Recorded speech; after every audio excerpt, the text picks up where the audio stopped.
દરવાજો ખુલતા જ કાવ્યાના હાથ કાંપવા લાગ્યા.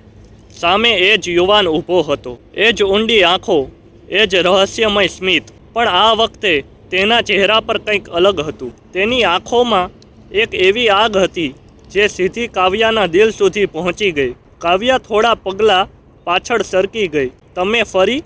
તેણે ધીમા અવાજે પૂછ્યું. યુવાન ધીમેથી અંદર આવ્યો અને બોલ્યો, હું ક્યારેય ગયો જ નહોતો. આ શબ્દો સાંભળતા જ કાવ્યાના શરીરમાંથી એક ઠંડી લહેર પસાર થઈ ગઈ. બહાર વરસાદ વધુ તેજ થઈ ગયો હતો.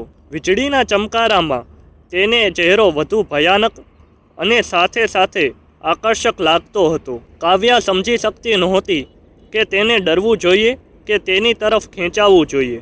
એકલતાએ તેની અંદર પહેલેથી જ એક ખાલી જગ્યા બનાવી દીધી હતી અને આ અજાણ્યો યુવાન જાણે એ ખાલીપાને વાંચી શકતો હતો. તે ધીમે અવાજે બોલ્યો, તમે રોજ રાહ જુઓ છો ને કોઈ તમારી પાસે આવે, કોઈ તમારી વાત સાંભળે?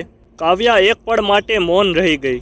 આ વાત તો માત્ર તેના દિલમાં હતી. આ અજાણ્યો માણસ એ કેવી રીતે જાણતો હતો? તે વધુ નજીક આવ્યો. કાવ્યાના શ્વાસ ઝડપથી ચાલવા લાગ્યા. તેના મનમાં વિચારોનો વાવાઝોડો ચાલતો હતો. એક બાજુ પતિ પ્રત્યેની વફાદારી, બીજી બાજુ લાંબા સમયથી દબાયેલી લાગણીઓ. તે ક્ષણે કાવ્યાને લાગ્યું કે આખું ઘર તેની આસપાસ ફરી રહ્યું છે.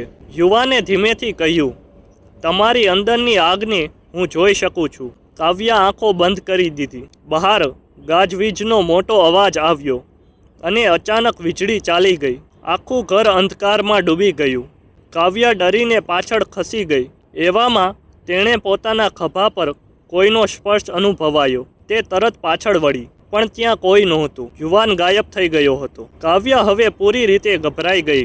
તે દોડતી પોતાના રૂમમાં ગઈ અને દરવાજો બંધ કરી દીધો. તે રાત્રે તેને ઊંઘ જ આવી નહીં. સવાર પડતા તેણે ફરી એ જૂની ડાયરી ખોલી. આ વખતે છેલ્લા પાના પર લખેલું હતું, જ્યારે દિલની હવસ ડરથી મોટી થઈ જાય ત્યારે આત્મા પોતાની હાજરી આપે છે. કાવ્યાના હાથમાંથી ડાયરી લગભગ પડી ગઈ. તેને હવે સમજાયું કે આ કોઈ સામાન્ય માણસ નથી, કોઈ અધૂરી ઈચ્છા, કોઈ આત્મા, કે પછી તેના મનની અંદરની છબી. રાત ફરી આવી. આ વખતે કાવ્યાએ નક્કી કર્યું કે સત્ય જાણવું જ છે. તે હોલમાં એકલી બેઠી રહી. ઘડિયાળે 12 વાગ્યા. અચાનક ફરી પગલાંનો અવાજ ધીમો અને નજીક આવતો. કાવ્યાનું દિલ જોરથી ધબકવા લાગ્યું. અંધકારમાંથી એ જ યુવાન ફરી બહાર આવ્યો. પણ આ વખતે તેણે સીધું કહ્યું, હું તારી ઈચ્છાઓનું પ્રતિબિંબ છું. કાવ્યા ચોંકી ગઈ. એનો શું અર્થ? તેણે પૂછ્યું. યુવાન બોલ્યો, જે તરસ, જે એકલતા અને જે દબાયેલી લાગણી તારા દિલમાં છે, હું એ જ છું. આ સાંભળીને કાવ્યા એક પળ માટે સ્થિર થઈ ગઈ.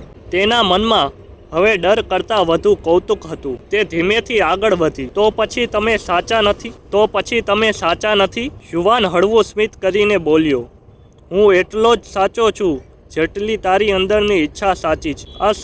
આ શબ્દો સાંભળતા જ કાવ્યાની આંખોમાં આંસુ આવી ગયા. તેના દિલમાં વર્ષોથી નહીં પણ મહિનાઓથી જમા થયેલી એકલતાનો ભાર બહાર આવવા લાગ્યો. તેને લાગ્યું કે કોઈ છે જે તેને સમજે છે. પણ એ જ ક્ષણે પાછળથી મુખ્ય દરવાજો જોરથી ખુલ્યો. રવિ ઘેર આવી ગયો હતો. કાવ્યા તરત પાછળ વળી. જ્યારે તેણે ફરી સામું જોયું, યુવાન ગાયબ હતો. રવિએ પૂછ્યું, તું અહીં એકલી કોની સાથે વાત કરતી હતી? કાવ્યા મૌન રહી ગઈ. તે શું કહે? કે કોઈ આત્મા સાથે વાત કરતી હતી કે પોતાની અંદરની લાગણીઓ સાથે? પણ વાર્તા અહીં પૂરી થતી નથી, કારણ કે રવિને એ રાત્રે રૂમમાં એ જ જૂની ડાયરી મળી ગઈ અને તેણે જે વાંચ્યું તેનાથી આખી જિંદગી બદલાઈ ગઈ. દોસ્તો, જો તમને વાર્તા ગમી હોય તો વિડીયોને લાઈક કરો, ચેનલને સબસ્ક્રાઈબ કરો અને આવી જ વધુ સસ્પેન્સ વાર્તાઓ માટે બેલ આઇકન જરૂર દબાવો.